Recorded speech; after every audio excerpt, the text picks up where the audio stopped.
Aquí yace un crimen que conmocionó al país más pacífico del mundo. Y no solo tomes mi palabra, según el Índice de Paz Global 2025, Islandia ocupa el número 1 en todo el mundo por su baja tasa de delincuencia y tranquilidad. Eso es exactamente lo que hace que su crimen sea tan impactante, porque nadie habría esperado el nivel de brutalidad presenciado ese día. Y el asesino dejó pistas que parecían inocuas en ese momento, pero en retrospectiva eran simplemente las migajas de pan dejadas atrás para algo mucho más siniestro. Te llevaré de regreso al año 2010. Es el 15 de agosto en Reykjavik, Islandia, y una mujer de 23 años llamada Hilde está a punto de hacer un descubrimiento que la perseguirá por el resto de su vida. La noche anterior fue movida, por así decirlo, y esta mañana se dirige a la casa de su prometido. Los dos son muy cercanos y bien conocidos en el vecindario. Cuando usa su llave y entra, lo que encuentra en la parte superior de la escalera es una imagen que desafortunadamente vivirá con ella por el resto de su vida. Su prometido, Hans Fogh Helgason, de 37 años, yace completamente desnudo y cubierto de sangre. Se descubrieron 19 heridas de arma blanca y laceraciones por todo su cuerpo. Los primeros en responder inicialmente pueden haber tenido dificultades para determinar algunos detalles, pero muchos estuvieron de acuerdo en que esta era la escena del crimen más brutal que habían encontrado jamás. Pero retrocedamos. ¿Cómo llegamos aquí? La noche anterior, sábado 14 de agosto, había comenzado tan normalmente. Hans recogió a Hilde para una celebración familiar en Bogar. Alrededor de las 2 de la mañana, Hans llevó a Hilde al centro de Reykjavik para que pudiera encontrarse con algunos otros amigos y continuar su noche. Hans solo quería irse a la cama, así que se fue a casa, mientras Hilde se quedaba y continuaba de bar en bar con algunos amigos, visitando varios bares y lugares como el famoso Café Amsterdam. Pero aquí es donde las cosas se ponen extrañas. A la mañana siguiente, Hilde no recordaba nada de lo ocurrido. Se encontró despertando a las 11 de la mañana en un lugar extraño. Y a medida que las cosas se enfocaban, reconoció que esta era la casa de un amigo de la infancia. Uno de los amigos con los que fue a hacer la ruta de los bares no recordaba cómo llegó allí. Estaba convencida de que solo había tomado 2 tragos la noche anterior y ahora se preguntaba si en cambio la habían drogado. ¿Qué más le pasó si la habían drogado? Una posibilidad que no quería considerar más. Confrontó a su amigo. ¿Por qué no la llevó a casa en lugar de llevarla a su lugar? Su amigo se sorprendió por su tono y cuestionamiento. Pero él explicó que estaba conduciendo bajo los efectos del alcohol y no quería conducir lejos. Así que en lugar de llevarla a la casa de su prometido, la llevó a su propia casa. Dijo que no pasó nada entre ellos. De hecho, ella estaba tan intoxicada que él tuvo que sostenerla mientras la llevaba adentro. Al escuchar esta historia, Hildur entra en pánico. Está preocupada por lo que pensará su prometido, ya que no regresó a casa y pasó la noche en casa de un chico. Preocupada de que su prometido se enoje, ella lo llama una vez, luego otra vez y otra vez, pero cada vez él no contesta. Ahora ella realmente piensa que él está molesto y no tiene más opción que ir allí inmediatamente con ese mismo amigo para llevarla. Cuando llega, su amigo se ofrece a entrar con ella para ayudar a aliviar cualquier posible malentendido entre ella y su prometido y desactivar la situación. Y la rechaza, diciéndole a su amigo que solo empeoraría la situación si su prometido la ve con él. Y cuando entró a la casa, ni en su imaginación más salvaje esperaría ver a su amado prometido tan brutalmente apuñalado, casi descuartizado. La evidencia forense indicó que Hans había sido atacado mientras dormía. Fue encontrado tendido en el pasillo que lleva a su habitación, con 19 puñaladas concentradas principalmente en su cuello, espalda, cara, brazos y manos. Las heridas defensivas cuentan la historia de un hombre que despertó bajo ataque y luchó desesperadamente por su vida. Las heridas y la ira, evidente en el ataque, muestran que quienquiera que hizo esto, lo hizo con odio y extremo prejuicio. No hay señales de un allanamiento, pero se encuentra una puerta sin cerrar. Probablemente el perpetrador entró por ahí y no creen que hubiera alguien más en la casa cuando ocurrió el crimen. Islandia está conmocionada por la noticia que se ha difundido. Más de 40 policías están asignados al caso. Todos los principales medios de comunicación cubren lo que se convertirá en uno de los casos más sensacionales en la historia de Islandia. La policía inició una investigación del pasado de Haynes para descubrir su verdadera identidad y quién pudo haber cometido el crimen. A simple vista, Haynes lucía como un hombre de éxito. Era el director gerente de una empresa de confitería llamada Goa, propiedad de su padre, y también era dueño de varias franquicias de KFC en Lituania. Según los informes, era muy querido.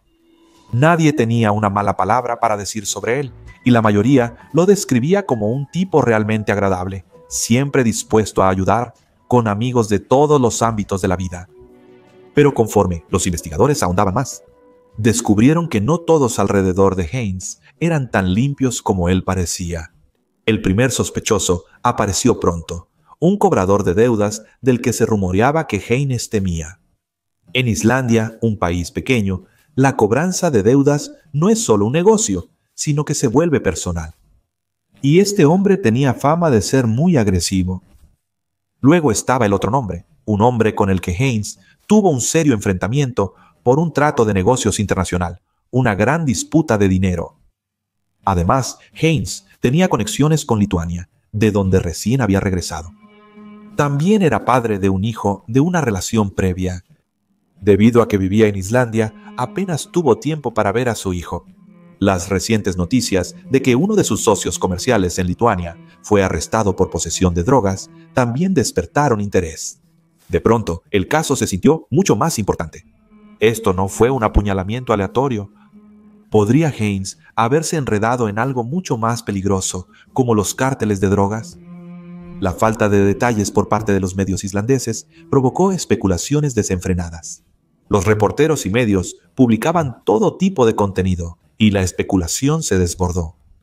Creían que quizás el caso no iba a ninguna parte, pero detrás de escena, la policía estaba trabajando duro, silenciosamente en la oscuridad.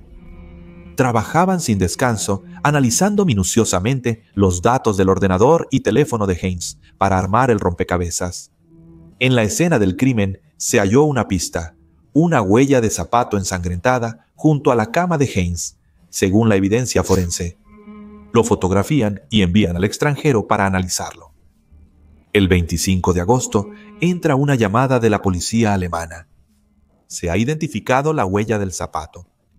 Coincide con una zapatilla Adidas Barrack y solo unas pocas de ellas se vendieron en Islandia y esta fue comprada localmente. Luego estaba el asunto del propio asesino. La policía teorizó que el criminal conocía la casa y disposición de la habitación de Haynes. Quizás ya habían entrado antes. Cambiaron el perfil del asesino a uno que conocía a Hans en un nivel cercano y personal. Y fue entonces cuando descubrieron un video de YouTube. Esto ocurrió en 2010, cuando YouTube tenía solo 5 años de existencia. La idea de que alguien documentaría su obsesión en línea y luego cometería un acto tan horrendo era casi impensable. Y publicado más de un año antes del crimen por alguien, Hildur, la prometida de Hans, conocía muy bien. Su amigo de la infancia, Gunnar Runar Sigurðsson, el amigo que la llevó a casa esa noche. El mismo amigo en cuya casa se despertó sin recordar cómo llegó allí. Permíteme leerte exactamente lo que Gunnar dijo en ese video. Hola, este video es para Hildur. Esto es difícil para mí decir, ya que soy muy tímido. Pero Hildur es una chica con la que he estado saliendo casi todos los fines de semana y sin duda es el ser humano más especial que he conocido. Ahora en este punto parece bastante dulce que él publicaría su confesión de amor en línea, pero escucha lo que sigue. Me volví increíblemente feliz solo con estar cerca de ella. Eso es todo lo que se necesita y esto es para ti, porque creo que me he enamorado de ti. Sé que probablemente te resultará muy difícil. Parece que has tenido tus problemas con los chicos en el pasado. El mensaje entra en todo este territorio de Noche Blanca, ¿sabes? Como si él fuera el único que puede verla, entenderla y es el adecuado para ella. Y luego se vuelve algo personal cuando dice, sé que estás superando una situación bastante infeliz con uno de tus ex. Sé que no te gusta hablar de eso, pero solo quiero decir que estoy aquí para ti. El problema con todo esto es que Hildur está felizmente saliendo con Hans, y Gunnar ha creado toda esta fantasía en su cabeza donde ella necesita ser rescatada, y él es el único que puede hacer esto por ella. Y remata todo eliminando cualquier duda al decir, y te diré que estoy completamente sobrio, por lo que no tengo excusa para negarlo. Te amo. No fue una dulce confesión de amor. Esto fue un manifiesto de posesión. Y al principio, muchas personas en línea expresaron su apoyo a Gunnar, viéndolo como una travesura torpe, pero inofensiva. Pero Hildur lo vio por lo que realmente era. Le dejó muy claro que estaba en una relación feliz con Hans y que sus sentimientos no eran recíprocos. Dejó de hablar con Gunnar por un tiempo. Finalmente, él se disculpó y retomaron su amistad. Lo que Hildur no sabía era que la obsesión de Gunnar no había terminado, simplemente se había ocultado. Nacido el 15 de marzo de 1987, Gunnar había experimentado un trauma que marcaría su vida entera.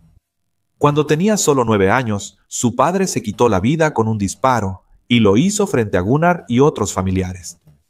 El trauma dejó a Gunnar socialmente aislado durante la mayor parte de su vida, a menudo rechazando admitir o creer que su padre se había ido. Vivía en un mundo de fantasía donde su padre aún estaba vivo y volvería. El aislamiento continuó hasta que conoció a Hildur en la escuela primaria. Aunque al principio eran amigos, se alejarían hasta algún momento en el futuro cuando comenzaron a salir de nuevo cuando eran mayores, y fue entonces cuando Gunnar desarrolló su obsesión. Pero de nuevo, Hildur estaba con Hans. Gunnar no podía aceptar esta realidad. El 25 de marzo de 2009, más de un año antes del crimen, cuando Gunnar creó ese canal de YouTube y subió ese video de confesión, él creía que esto era todo. Pero cuando Hildur lo rechazó, algo dentro de él simplemente se rompió. Comenzó a llevar a cabo esta venganza en su propia mente una y otra vez, donde eliminaría a Gunnar no porque no le gustara, sino porque estaba liberando a Hildur de su único verdadero amor, que era él. Avancemos ahora, y la policía ha traído a Gunnar para interrogarlo. Al registrar el coche, encontraron rastros de manchas rojas en el maletero, pero Gunnar negó inicialmente cualquier implicación. Sin embargo, su comportamiento pareció extraño a los investigadores. Cuando los detectives se fueron, él le preguntó al guardia qué pruebas tenía la policía en su contra. Se le describió como carente de emoción, sin duelo, sin tristeza por Hans, a pesar de que lo conocía y eran algo amigos. En ese momento, la policía lo detuvo por 24 horas, pero por falta de pruebas debieron liberarlo. Pero ahora recuerda esa huella de zapato, y muy parecido a una versión retorcida y escalofriante de la historia de Cenicienta, cuando la policía comparó esa huella de zapato ensangrentada con el zapato que se le quitó a Gunnar durante su arresto, eran una coincidencia perfecta. Sus zapatos parecían limpios a simple vista, pero tan pronto como se aplicó luminol a las suelas, brillaron. Confirmación de que había pisado sangre y limpiado los zapatos después. En su segunda detención, enfrentado con esta evidencia, Gunnar confesó. Y lo que reveló fue quizás incluso más perturbador que el crimen en sí mismo. Expresó su sorpresa por la rapidez con la que se volvió sospechoso. Gunnar llevaba meses planeando esto desde que vio aquel video de YouTube. Pensó que había sido cuidadoso. Estudió programas de crímenes, en especial Crime Scene Investigation, para aprender a evadir ser capturado. El interrogatorio reveló su verdadera forma de pensar. Amaba a Hildur, se suponía que debía estar conmigo, no se suponía que estuviera con él. Esto no era amor, sino posesión. La planificación fue amplia y sistemática. Gunnar robó guantes de látex, un cuchillo, una pasamontañas que guardaba en el maletero de su coche. Incluso hizo cubiertas para zapatos con bolsas de basura, una idea sacada de Crime Scene Investigation. ¿Por qué dejó huellas de sus zapatos? La bolsa se rasgó mientras caminaba. ¿Y cómo exactamente llevó a cabo este crimen? Alrededor de la medianoche, estacionó su coche en una tienda de conveniencia y caminó por el vecindario, cuchillo en mano, pensando en lo que estaba a punto de hacer. No era la primera vez. Gunnar admitió que había estado pensando en matar a Hans durante bastante tiempo, pero se había detenido cada vez. Sin embargo, cada vez su planificación era más detallada y esa noche se detuvo de nuevo. En lugar de llevarlo a cabo, fue al centro y tomó una bebida. Pero aquí está la parte retorcida. Terminó bebiendo de nuevo con Hildur, la mujer con la que estaba obsesionado. Porque ella se emborrachó y porque él la llevó de vuelta a su lugar, algo oscuro hizo clic dentro de él. Se dio cuenta de que esta era la oportunidad perfecta. Esto tenía que pasar. No podía dejar de pensar en lo que había planeado todo este tiempo, y este era el momento de la verdad. Se dio cuenta de que tenía todo listo en su coche, al igual que Dexter y su kit de asesinato, y por lo tanto, este tenía que ser el momento perfecto. Así que Gunnar condujo hasta la casa de Hans mientras Hildur estaba fallecida en su casa. Se puso guantes de látex, un sombrero de piel de oveja y un gran abrigo. Caminó los últimos pasos, marcando el ritmo con su cuchillo en la mano. Pero sabía que había llegado el momento. Y sabía que la puerta lateral siempre estaba sin cerrar. Y así fue como entró en la habitación donde Hans dormía solo. Gunnar afirmó que estuvo de pie sobre Hans por varios minutos antes de atacarlo. Varios minutos simplemente observándolo dormir. Dijo que estaba esperando a que alguien viniera a detenerlo, a cualquiera, incluso a Dios, para intervenir. Pero nadie vino. Gunnar sintió que esto estaba destinado a ser, que había hecho su elección y el destino había hecho la elección por él. Durante el ataque, apuñaló repetidamente las manos, en el pecho, la espalda y las manos, hasta que el cuchillo perforó su corazón, pulmones y riñones, y luego lo apuñaló un poco más, solo para asegurarse. Después del brutal ataque, Gunnar salió corriendo, sacó su abrigo, guantes y cubiertas para zapatos, puso todo en una bolsa de plástico con el cuchillo y lo arrojó al puerto. Luego condujo a casa donde Hildur aún estaba dormida. Y aquí está uno de los detalles más perturbadores. Besó a Hildur en los labios antes de ir a dormir en el sofá. Lo hizo todo por ella, y ahora finalmente era suya. Este es algún tipo de momento psicótico, ni siquiera puedo imaginar a qué se parece. Es parte psicópata americano, parte algo completamente diferente, pero esta es una historia real. La noche siguiente, cuando se supo que habían encontrado a Hans, la reacción de Gunnar fue sorprendentemente indiferente. Envió un email al trabajo avisando que estaba enfermo y se puso a jugar videojuegos para distraerse. Cuando la policía preguntó sobre sus sentimientos hacia Hans, Gunnar dijo que era un chico agradable y decente, pero por celos quería deshacerse de él. Y eso es todo. No odiaba a Hans. Lo veía como un mero obstáculo. Y cuando Hildur escuchó la confesión, quedó en shock y se derrumbó por completo. Había sido su amigo desde la primaria. Un tipo muy solitario, inocente pero decente, dijo ella en aquel momento. Y lo triste de todo este caso es que Hans sabía de la obsesión de Gunnar con su novia y sentía lástima por él. Incluso había sugerido que Gunnar saliera con ellos para que no se sintiera tan solo. Hans siempre fue amable con Gunnar porque sentía lástima por él. Por lo tanto, esta fue una traición no de una sino de dos personas y finalmente se completó. A medida que el caso finalmente se trasladó a juicio, el enfoque se desplazó al estado mental de Gunnar. ¿Había algún tipo de defensa que pudiera justificar lo que sucedió? Y de hecho, la defensa mencionó el trauma de Gunnar al presenciar a su padre autolesionarse frente a todos, y esto fracturó su psique y lo hizo vulnerable e infantil. Dijeron que no razonaba bien. Dijeron que sufría de trastorno de doble personalidad y lo que llaman enfermedad del amor. La evaluación psiquiátrica lo diagnosticó con esquizofrenia. El 1 de marzo de 2011, Gunnar fue declarado no culpable por razón de locura y condenado a una institución mental.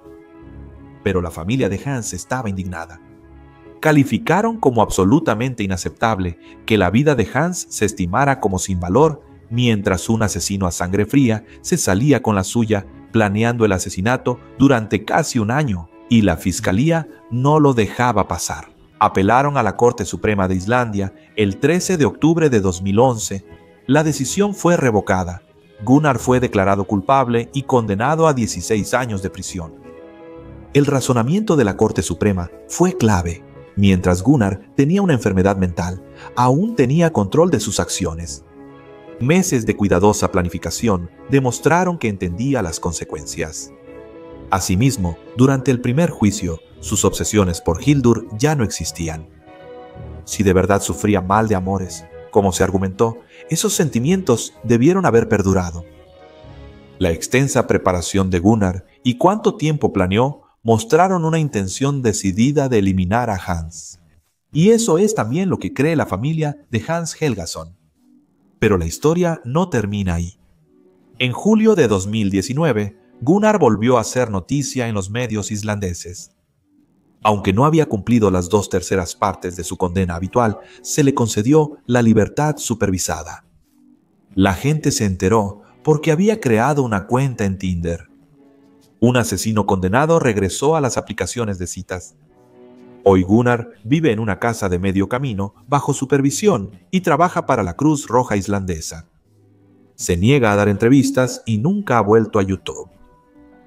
Hans Jorge Helgason tenía solo 37 años cuando su vida fue trágicamente interrumpida.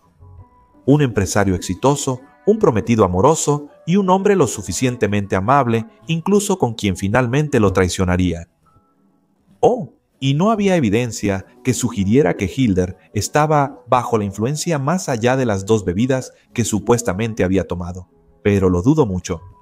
El hecho de que ella estuviera profundamente dormida durante todo el tiempo del crimen probablemente sugiere que fue drogada, pero desafortunadamente no hay evidencia que pueda encontrar sobre esto. Desafortunadamente, hay una triste lección en este crimen real. Quizás sea un trauma de la infancia, pero realmente es obsesión. Y cuando se deja sin control, puede llevar a algunos de los resultados más horribles, a veces a la completa inocencia. El video de YouTube de Gunnar no fue una confesión de amor. Fue una pista digital que llevaba directamente a un crimen horrendo. Entonces, ¿qué piensas sobre el sistema de justicia de Islandia? Déjame saber en los comentarios. Y oye, si te gustó este video, por favor dale un pulgar arriba y suscríbete para recibir notificaciones cuando se publiquen nuevas historias. Cuídense mucho, chicos. Víctor se despide.